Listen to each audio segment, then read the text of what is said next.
We are Pro Cannabis Media.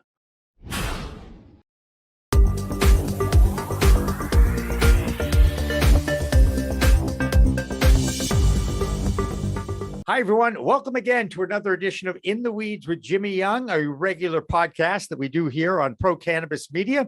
Remember to like, share, and subscribe to not just In the Weeds with Jimmy Young, but all of the content that we are so proud to produce on a weekly, monthly, and yearly basis. We're coming off a great year here in 2021, and we have a lot to look forward to in 2022. We've been a member of the NCIA now for a couple of years, the National Cannabis Industry Association. We have a great relationship with Morgan Fox and Mike Pereira, who are out of the Washington, D.C. office. But now we welcome in Mike Lomuto, who is the head of the Diversity, Equity, and Inclusion Manager at the NCIA. Mike, that's a very long title. Can you tell me a little bit about what you do for the NCIA?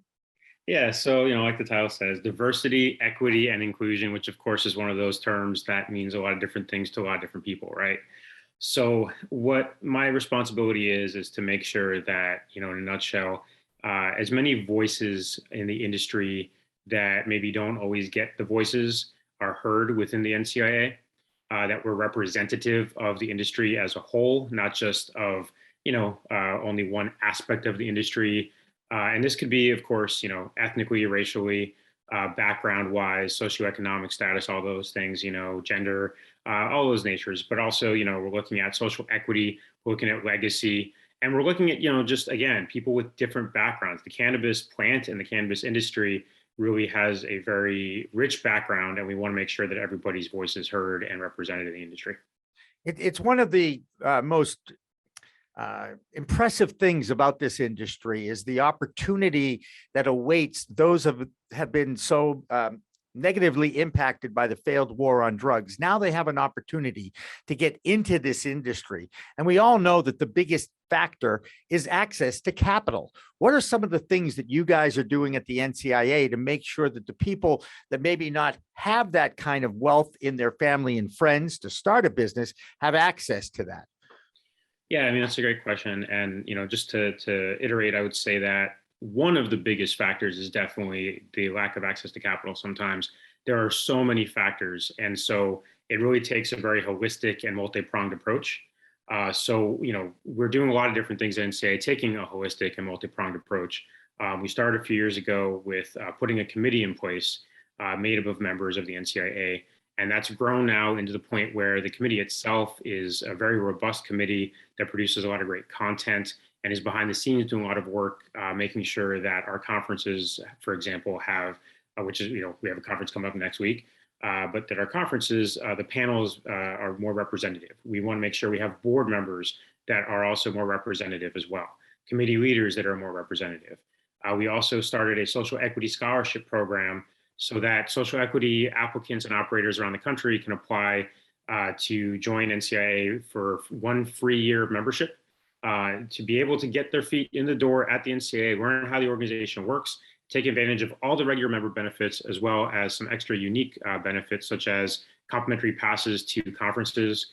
We also have a mentorship program that we've started to I think about 6 months ago we started it, and that's really, I think, the flagship, I would say, of the program, because it allows for folks to be able to plug into the resources, connect with other leaders at NCIA, connect with each other, and really figure out how can we help. We're doing a workshop, for example, at the San Francisco conference that came out of the fact that talking to folks that were like, hey, we need to do a workshop. We need a place where we can get together, spitball ideas, learn from others, learn from each other.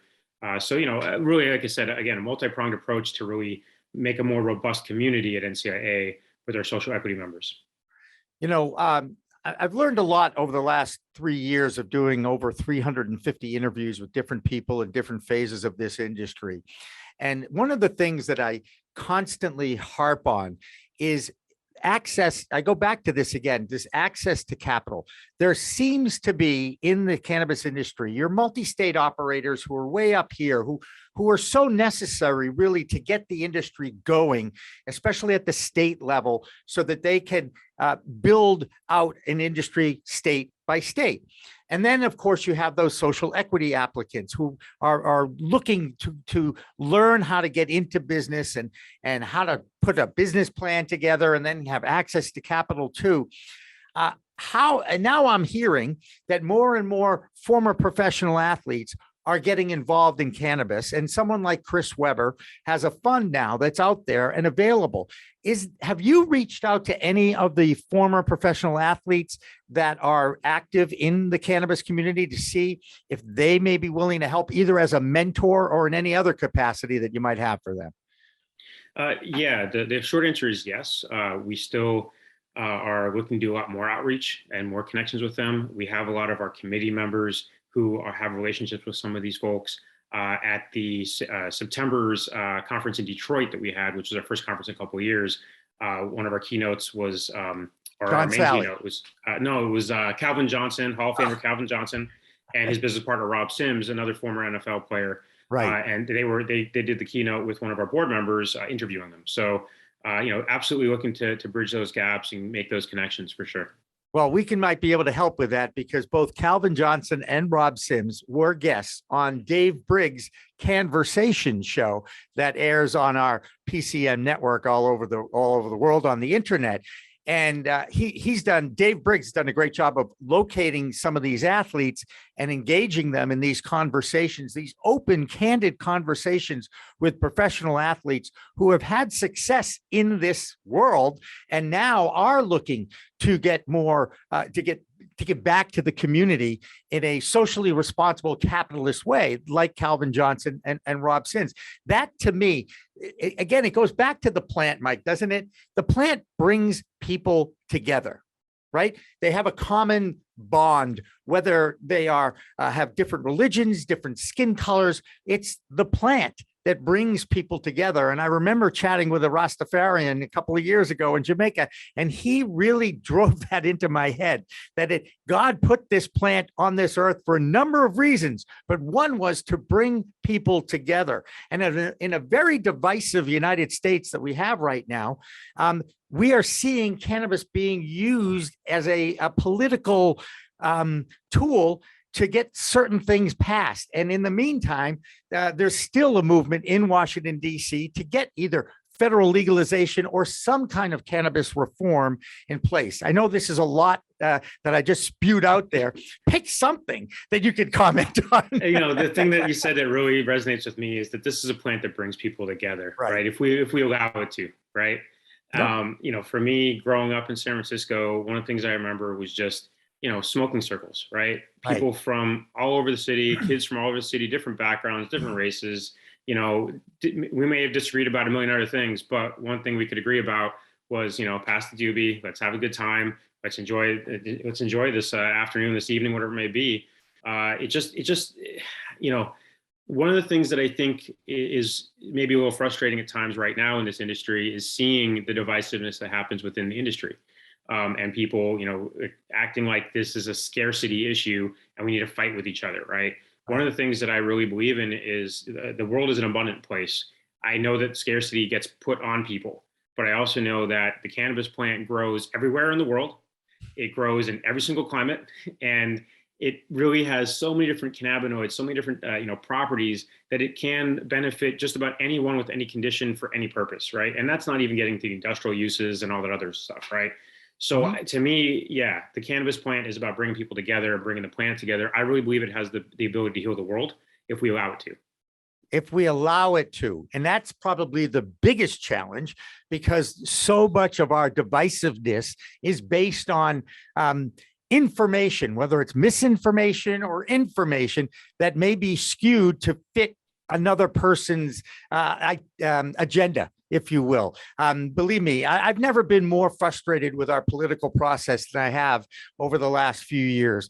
And I just don't know what's going to happen down in DC. There's still all sorts of talk about safe banking finally getting passed, or at least reaching the Senate floor. Or do we see it attached to the defense budget that has to get voted on in the next week or so, that there might be some movement to that? You're in this industry. You are friendly with some of the lobbyists down in Washington, D.C. Are you hearing that we're getting any closer to any kind of reform out of the federal government? So, I mean, are we moving in the right direction? Sure. NCIA, we do have a couple of our lobbyists in DC that do great work. Government relations team is really awesome. But every time we do move steps forward, we also realize that there's some steps backwards that usually happen. So to me, it's like, okay, we're moving forward in the right direction. At NCIA right now, we do have a campaign amongst our DEI committee and one of our evergreen members of the People's Ecosystem to push forward on safe banking and to do it in a really responsible way that helps to address some of the harm done on the war on drugs.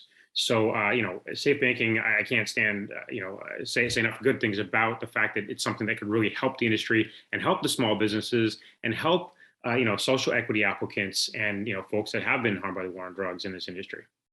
Hey, as I'm reading your bio, you were involved with a program called DoW Mastery. Can you kind of explain what that's all about? Yeah, DoW Mastery is actually the company that I founded prior to joining NCIA. It still exists. My business partner, Vernon Speller, has been, taking the mantle on. DoW Mastery is a firm, it's a coaching and consulting firm that really draws on, Asian principles of the DoW, which is about finding your flow, finding your path, so that you can really maximize and optimize whatever it is that you may be working on. And in this case, we focus on folks that are working on the cannabis industry. So in a nutshell, that's what we do. Yeah. And it says it's a business development program to help cannapreneurs thrive and grow wealth. That's a very lofty goal. How successful have you been with that? There's a few clients that we've been able to help, I believe, tremendously. We found people to work with that really also believed in similar values and similar principles. And, through our different coaching styles and mechanisms, I believe we've been able to really help them tremendously. Absolutely. And what is next? You have this convention coming up in the next week or so. And of course, I've now attended, I think I counted 5 trade shows in 4 states over 13 weeks. I got to tell you, somebody with ADHD who thrives to be around people, very social, I'm exhausted. Okay. The idea of actually getting on a plane and getting out to the West Coast and going to another one just was not in the mix this year. But I do hope one day to get out onto the West Coast. California, which is where you grew up, it's a completely different entity than a lot of states in the union. It's certainly one of the largest, if not the largest populated state in our union. And they've had medical cannabis, I believe, since the mid 90s. I think it was 95 or 96.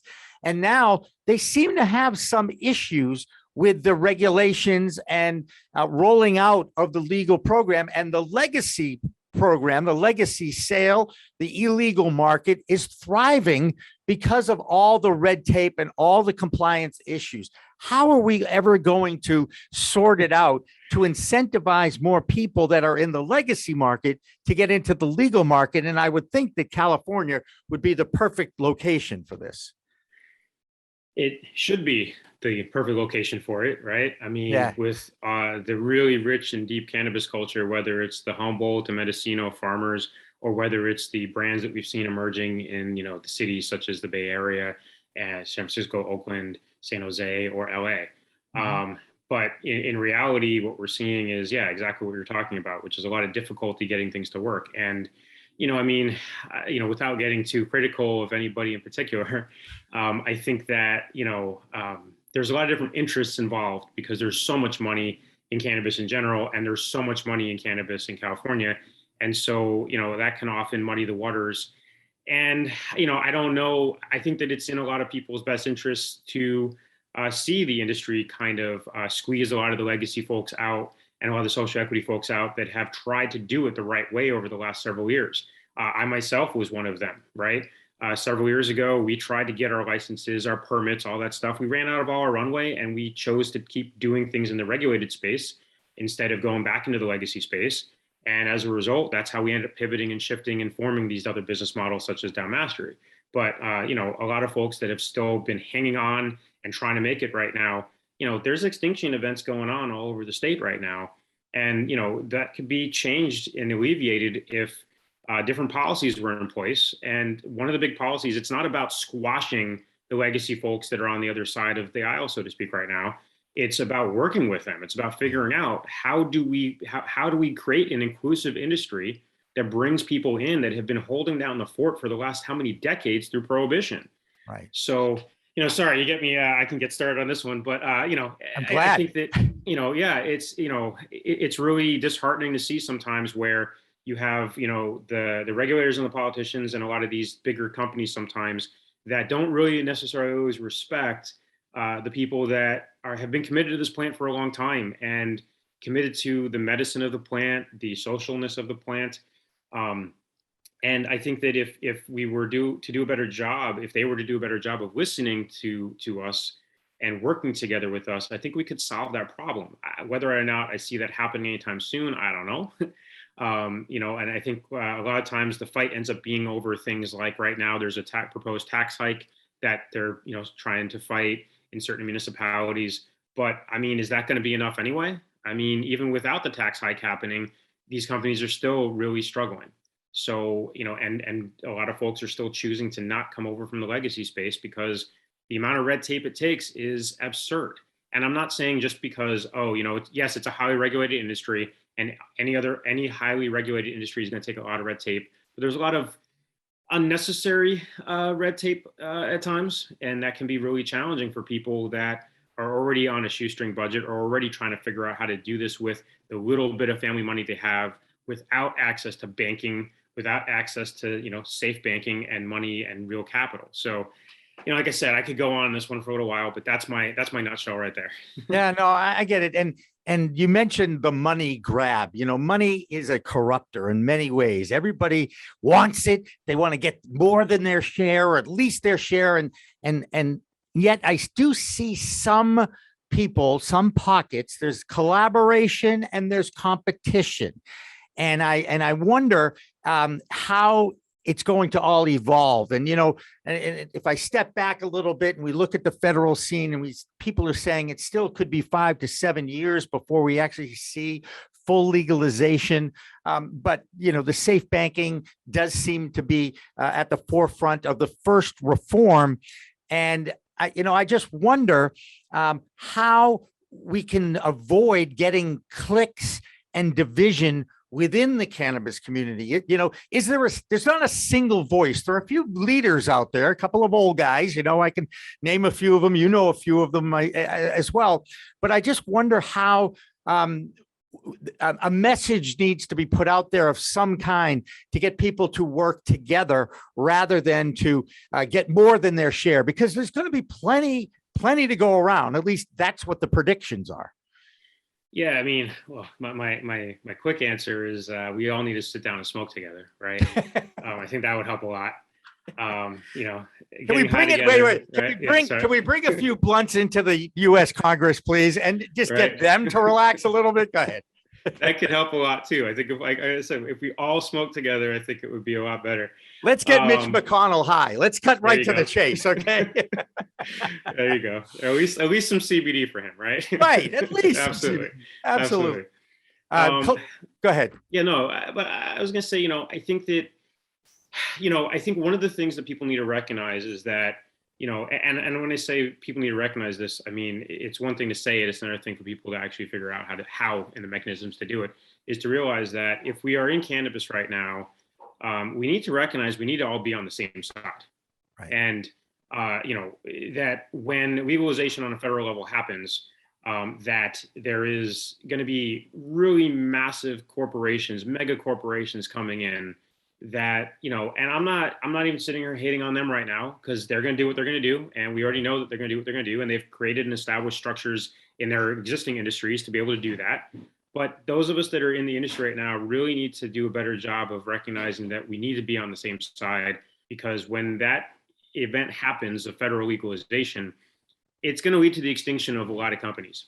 Right. And it's not just the small businesses that's going to happen to, it's also the MSOs. There's going to be a lot of MSOs that, we're not going to know who they are 10 years from now, 20 years from now.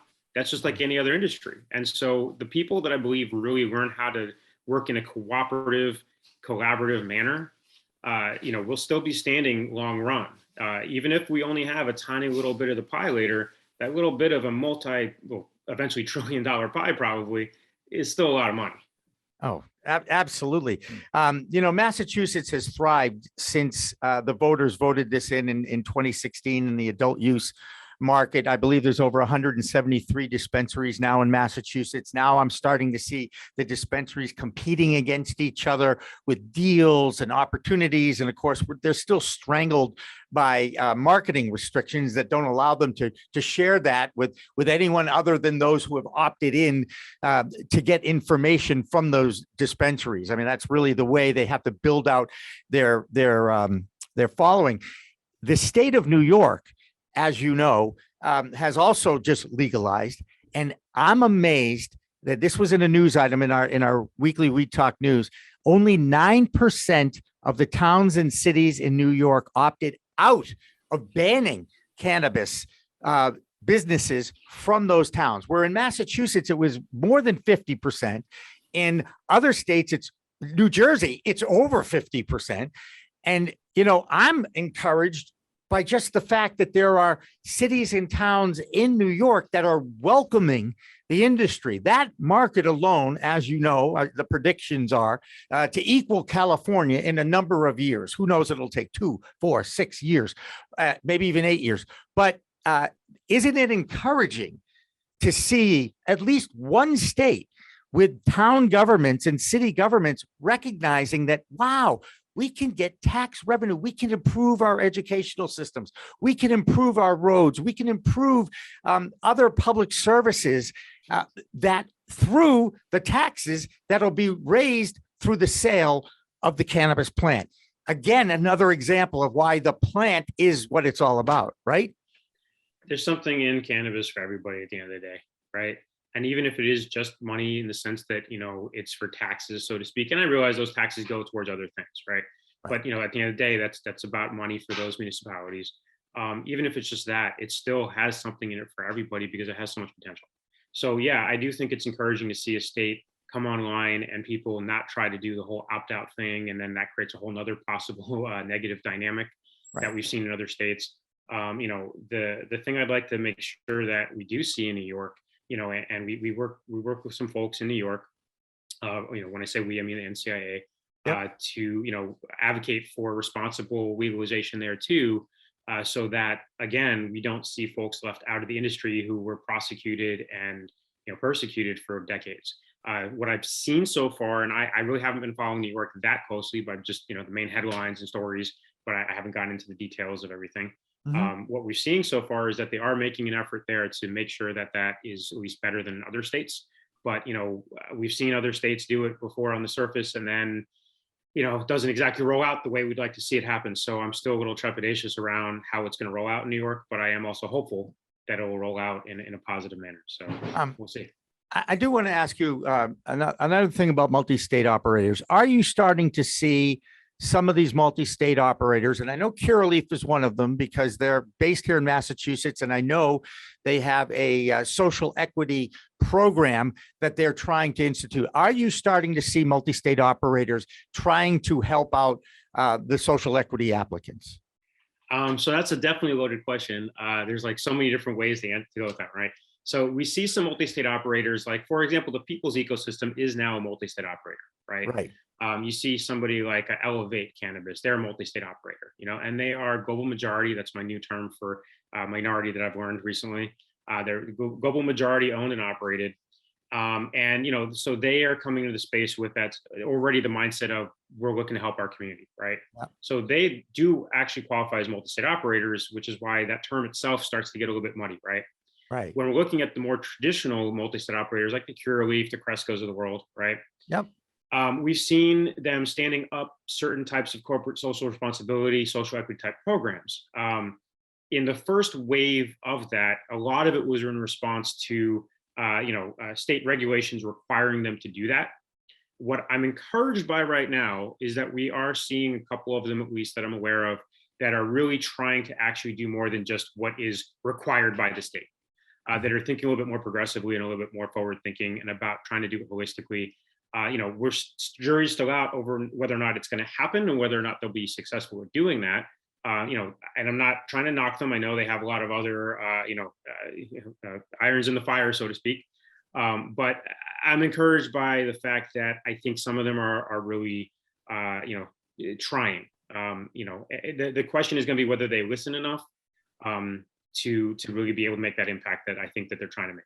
Well, right. And it's a challenge, and I don't think a lot of people recognize the fact that a lot of these multi-state operators, some have big boards, and they're responsible to make their goals for those boards in order to keep their jobs. So it's kind of in the meantime, they need to continue to kind of give back at the same time. So it can go, it's a challenge to be a socially responsible capitalist, isn't it? Yeah, it's definitely a challenge. And it's also, it also goes back though to, like what was in the goals at the beginning, right? And if you took on certain types of shareholders that you are responsible to due to venture capital and so on and so forth, did you write in corporate social responsibility into your plan? If you didn't, it's a lot harder on the back end to do so. So I think that as we start seeing these companies start to evolve and go into new states, like I said, I'm encouraged by the fact that I've seen some of them try to make a little bit more of an effort. Yep. And we'll see what happens. Yeah. We will see what happens, and we'll be covering it. And we'll be talking about it because that's why we started Pro Cannabis Media a couple of years ago, and now we're starting to thrive. And I really appreciate the role that the NCIA has played in that, in our success as well. And I hope we continue our relationship. In fact, you and I think we could take it to a whole new level because I love to mentor people, and my staff can tell you that too. And I hope we get an opportunity to help you guys out in whatever way we can. DEI, diversity, equity, and inclusion. You're the manager for the NCIA program, Mike Lomuto. I thank you so much for joining us again. If people want to get involved or maybe volunteer as a mentor, how do they find you? Yeah, so appreciate that, Jimmy, and I appreciate being able to be here and talking with you. It's really a pleasure to talk with you. I want to hear more about all your sports stories. Every time I hear about a little bit about the sports stories, I'm always really excited. I love sports. Great analogies for business and the world and life, right? Right. So yeah, absolutely. And so as far as getting in touch with me, one thing, of course, is come to the conference next week in San Francisco. That's a great way to get in touch, right? Get in person, see me in person. The Cannabis Summit, I want to say .org, might be the Cannabis Summit, cannabisbusinesssummit.com. I'm butchering it right now. But if you search for the National Cannabis Industry Association, and you basically do anything related to social equity, diversity, equity, inclusion, all those communications will come back to me. Even if you just go to info@thecannabisindustry.org, you'll be able to reach me. You can also reach me by Mike Lomuto, the way my name is spelled, MikeLomuto, at thecannabisindustry.org. Always down to talk about DEI in the industry and how we can keep improving it. Terrific stuff, Mike. And I look forward to it. And yes, anytime you want to talk sports, happy to do that. All right. So for Dan Fretch, director, Mike Lomuto out in California, I'm Jimmy Young. Remember, it's a whole new world of weed out there. Use it responsibly. Thanks for watching. Thanks for listening to In the Weeds with Jimmy Young. Weed Talk and In the Weeds are two productions of Pro Cannabis Media supported by Revolutionary Clinics, one of the top medical cannabis dispensaries in the Massachusetts area, now with 3 locations in Greater Boston, 2 in Cambridge, and 1 on Broadway in Somerville. Rev Clinics has a patient-first mission. They will customize your needs as a medical patient with the proper titration and combination of strains, flavors, and products. Rev Clinics, where the patient comes first.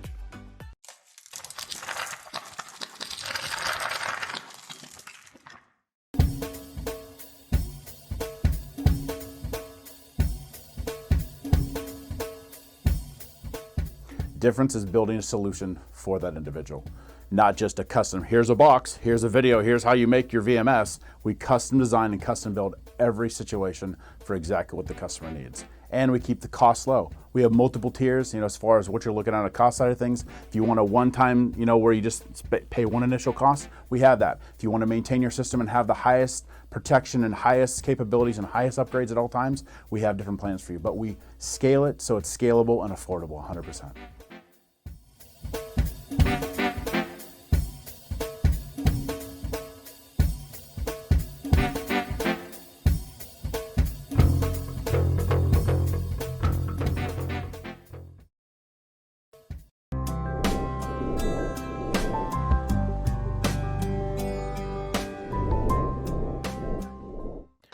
Cannabis Media programming is available live and on demand on our Facebook page at Pro Canna Media, on Instagram at Pro Cannabis Media, on LinkedIn also at Pro Cannabis Media, on YouTube and YouTube Live on Pro Cannabis Media, Twitter at Pro Canna Media, and on twitch.tv/Pro Cannabis Media. So like, share, and subscribe to all of our content, newsletters, and shows live or on demand. We are Pro Cannabis Media.